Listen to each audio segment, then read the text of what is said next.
Hey guys, Darren Bass back at you with a new video.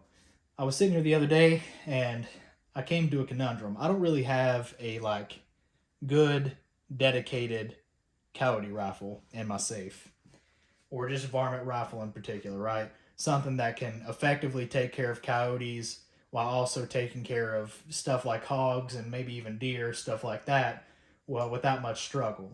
And while I was scrolling on Bear Creek Arsenal's website, I came across the 6.5 Grendel.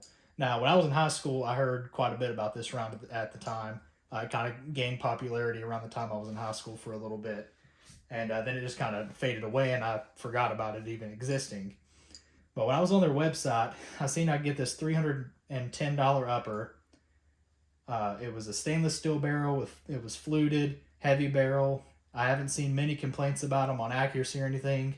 The one thing that people were complaining about was checking the chamber to make sure there's no imperfections. Mine thankfully didn't have any that I can tell so far, so hopefully we're all good there. But for $310, you get a really accurate little setup here, and it's awesome for taking out coyotes, deer. The Grendel is just a really good round for a lot of different things, right? I've seen videos of people hunting deer with it, hunting bear even with it. I've only seen a couple of videos of people going after black bear, but people do go after bear with it.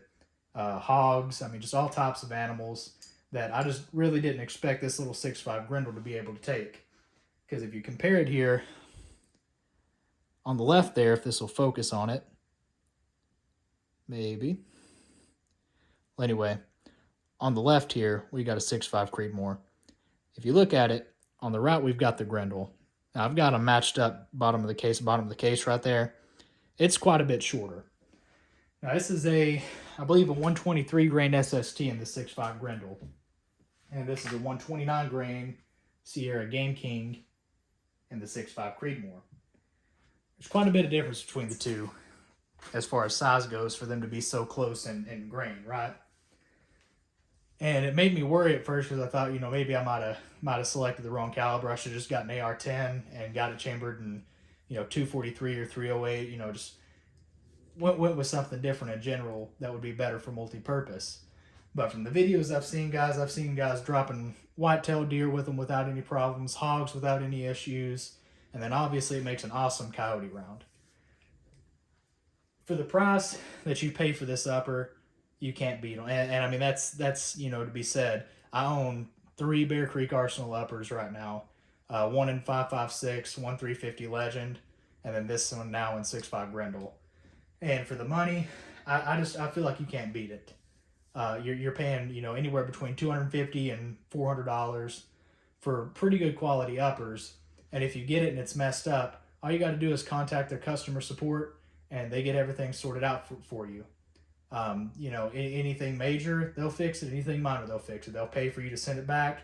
They'll pay to get it back to you. As long as it's not, operator error issues, they'll get it fixed. You can't complain whenever you're paying so little for a rifle or for an upper receiver, right? And getting so much out of it. They're a great company. I love them so far. And I'm hoping that this one will be my next Bear Creek Arsenal that I love. So let's go into talking about the rifle a little bit here.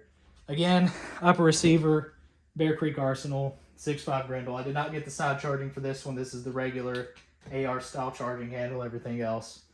It does have a 15-inch M-LOK upper, 20-inch barrel. It's a heavy barrel that is fluted, a straight heavy barrel. The fluting ends about an inch before the gas block, and then it starts back up about an inch after the gas block. So that's a really nice feature for, $310 upper, I think anyway.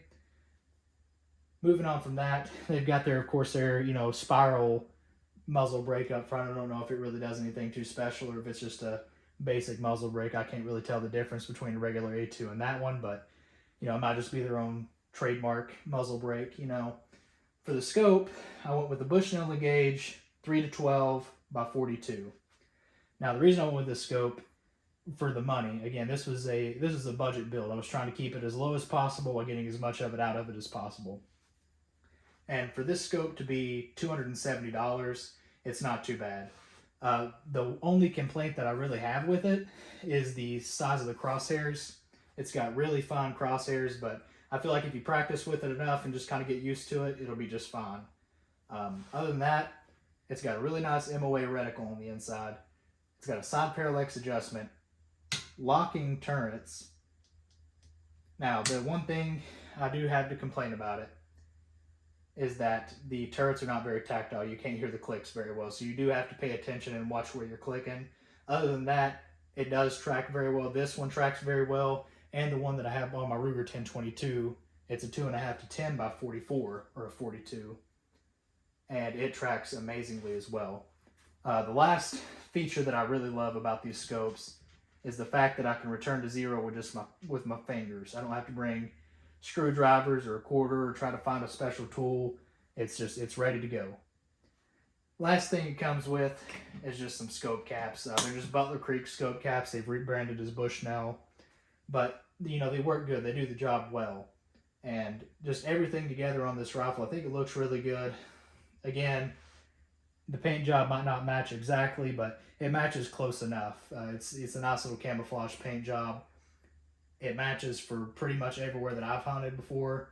It may not hunt everywhere that I want to hunt, but it gets good enough. It gets it close enough. You've got some green, some tan, and some, you know, lighter green. You know, it's got all the colors that you really need to match in about anywhere you go. I hope you guys enjoyed the video.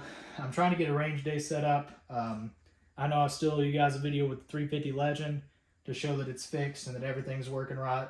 And now I have a video for this guy to show you guys that it works right as well and that it performs accurately and all the other boxes get checked.